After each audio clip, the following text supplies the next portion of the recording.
Mes chers petits amis de la forêt, dans cette vidéo, je vais vous montrer une technique extrêmement simple pour peindre vos Urgul. Que ça soit, comme c'est prévu à la base, pour jouer à Blackstone Fortress, ou si vous avez eu le bon goût de vous lancer dans la campagne Necromunda 28, vous avez besoin de regarder ce tutoriel jusqu'à la fin.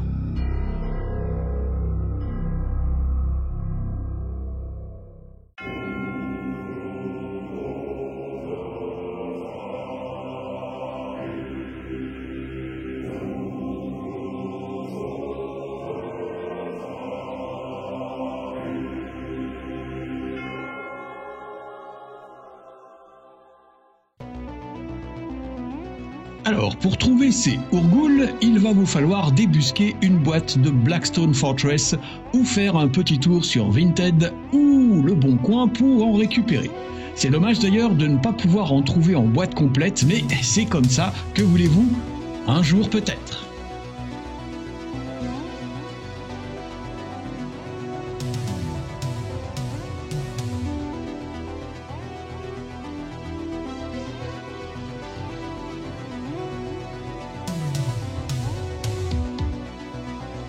Alors, nous voilà partis pour un assemblage dans les règles de l'art. Fort heureusement, elles sont très simples en conception.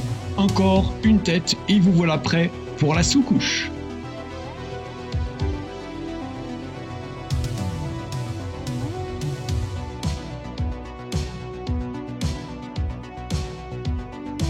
Avant d'aller plus loin, merci à vous qui vous êtes abonnés à la chaîne et à celles et ceux qui se rendent compte maintenant que cette chaîne est formidable et qui ne voudraient rien rater des merveilleuses vidéos qu'elle propose et qui vont à présent cliquer sur le petit bouton s'abonner.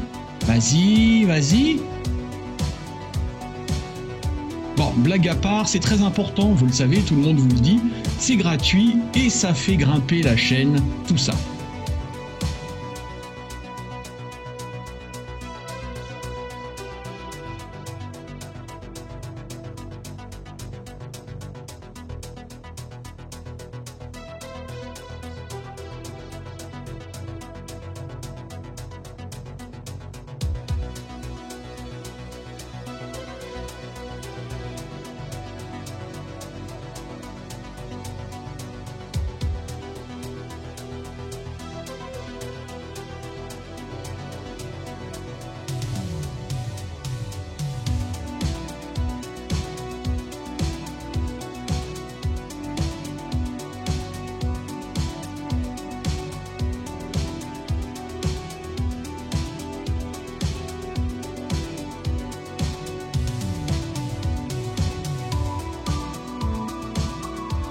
Alors, une sous-couche zénithale est donc appliquée, base de gris et lumière en blanc pour avoir une base très claire.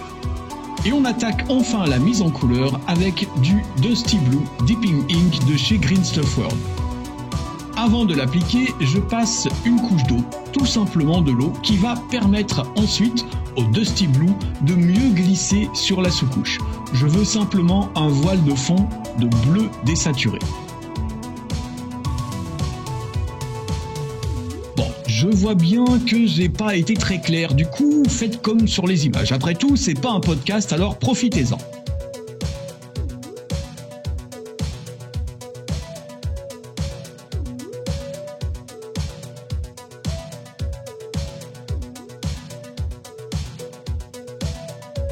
Je vais venir apporter un peu de texture maintenant avec du Typhus Corrosion.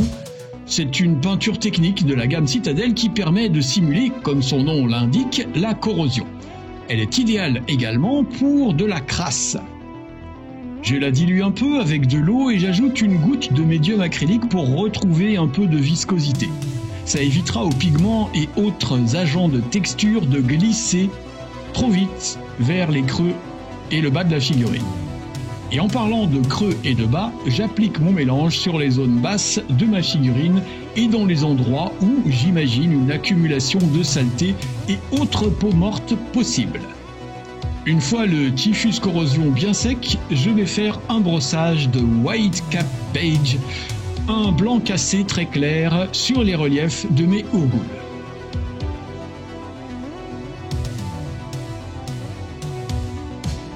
Je veux plus de texture et c'est avec du Martian Earth, peinture auto-craquelante, je ne sais pas si le terme existe vraiment, mais il me semble très parlant. Toujours dilué, comme pour le Typhus Corrosion, je l'applique aux mêmes endroits. Et je reprends mon Whitecap beige dilué à 50-50 pour venir rehausser les lumières sur les reliefs de mes figurines. La technique ici est celle du tapotage. C'est un glacis un peu épais que j'applique avec un pinceau légèrement chargé en venant tapoter sur les zones à traiter.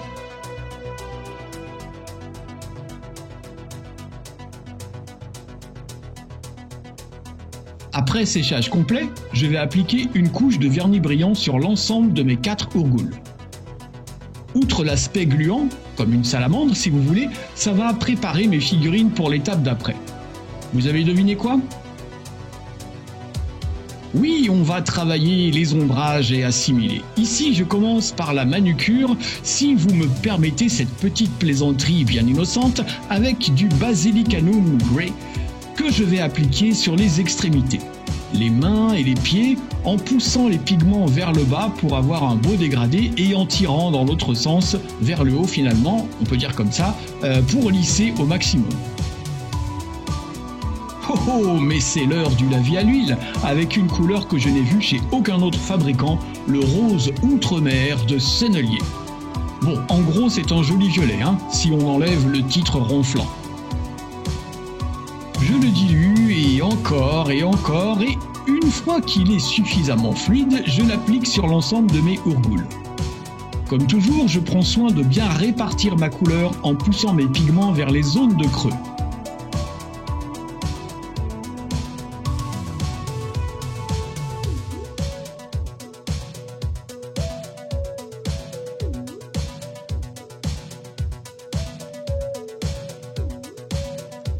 Je reviens ensuite, avant que la peinture ne soit sèche, avec un pinceau chargé uniquement de White Spirit et je pose une goutte sur les zones les plus exposées à la lumière, en commençant par la tête, les épaules, les cuisses, etc.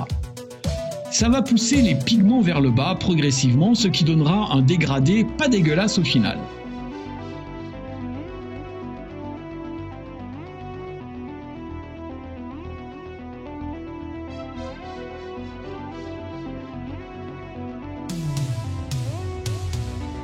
On termine en enlevant le trop-plein à l'aide d'un pinceau qu'on va essuyer au fur et à mesure dans un chiffon et puis avec un coton-tige.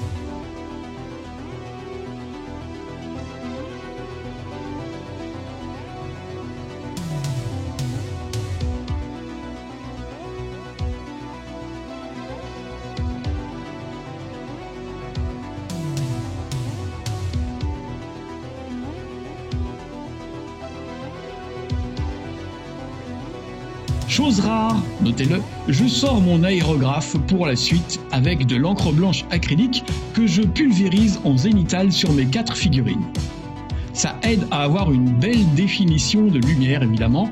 J'ai bien laissé sécher mon travail à l'huile avant, sinon ça fait tout foirer et ce serait dommage. Attendez bien, allez-y au sèche-cheveux si vous perdez patience et attendez que ça refroidisse aussi, sinon ça va altérer le comportement de votre peinture si vous l'appliquez sur une figurine trop chaude. C'est bizarre cette phrase, mais on se comprend.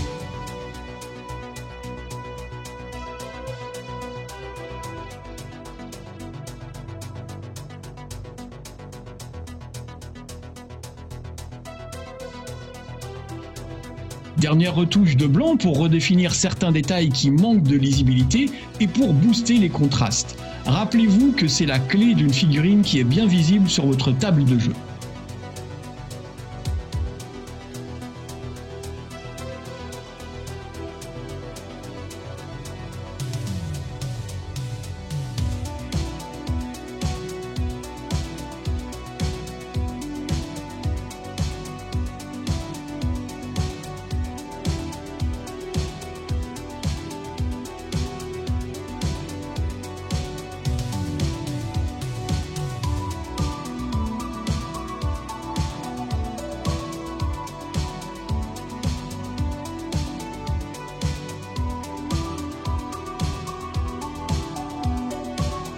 On termine avec une touche de Blood for the Blood God.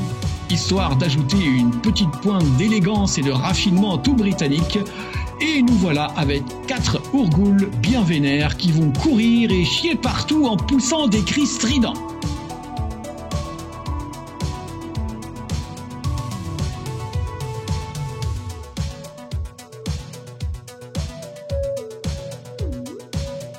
J'espère que ce tutoriel vous aura appris des choses, vous aura distrait ou même, allez soyons fous, inspiré. Pensez à me laisser un petit mot si vous voulez que je m'occupe de la peinture de vos figurines, soit dans les commentaires, soit sur le Discord de la chaîne ou sur Instagram. Tous les liens utiles sont dans la description de cette superbe vidéo. Sur ce, mes petits amis de la forêt, je vous souhaite de bien peindre, de bien jouer, de bien vous porter et je vous dis à la prochaine les amis. La bise!